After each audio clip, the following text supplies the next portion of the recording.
सबैलाई मेरो छिटो मिठो रेसिपीमा स्वागत छ। आज चाहिँ म भक्का बनाउने रेसिपी लिएर आएको छु। सुरुमा चाहिँ चामललाई यसरी भिजाउने 2-3 घण्टाको लागि, अनि भिजाइसकेपछि त्यसलाई पिसेपछि चाहिँ हजुरहरूले पिसेपछि जसरी हजुरहरूले रोटीको लागि बनाउनुहुन्छ पिठो, त्यस्तै गरेर चाहिँ पिठो यसलाई पनि बनाउनुपर्छ र थोरै थोरै पानी हाल्दै यसलाई मुस्नुपर्छ र एकछिन माड्नुपर्छ। यसलाई चाहिँ धेरै गिलो चाहिँ बनाउनु हुँदैन र हल्का माड्दै यसलाई चाहिँ एकछिन मुस्नुपर्छ र यतिको डल्ला पर्न थालिसकेपछि चाहिँ अब छान्दाखेरि हुन्छ भनेर हामीहरूले बुझ्दा हुन्छ। र मैले चाहिँ यहाँ छान्ने लिएर छान्न थालिसकेँ। छान्न थालेपछि यस्तो डल्लो गरेको बुरुर्र परेको चाहिँ पिठो निस्किन्छ र यो चाहिँ हाम्रो भक्काको लागि पिठो हामीले रेडी बनाइसक्यौँ। अब चाहिँ हामीले पानी रेडी गर्नुपर्छ। उतातिर मैले चाहिँ एउटा भाँडामा पानी उमालिसकेको छु बटुकामाथि राखेर।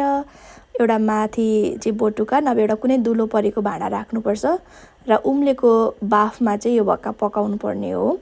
त्यो कारणले मैले अघि भाँडा रेडी गरिसकेको छु यहाँनिर पकाउने। अनि मैले सेप बनाएर चाहिँ यसरी यो भक्का हालिसकेपछि हामीले बटुका निकाल्ने हो। अनि त्यसपछि हामीले यसलाई फेरि त्यो एकैछिनमा पाकिहाल्छ र अर्को फेरि हामीले सेप बनाउने।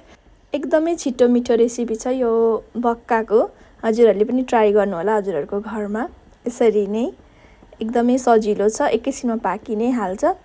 बटुकामा सेप बनाउँदै अब हाल्दै निकाल्दै गर्दा भइ नै हाल्छ। यसरी मैले भक्का पनि रेडी गरिसकेँ।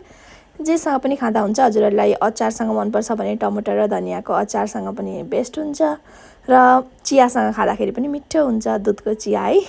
एक्चुअली मलाई दुधको चियासँग चाहिँ मनपर्छ, त्यही भएर हजुरहरूलाई रिकमेन्ड गरेको। Thank you for watching this.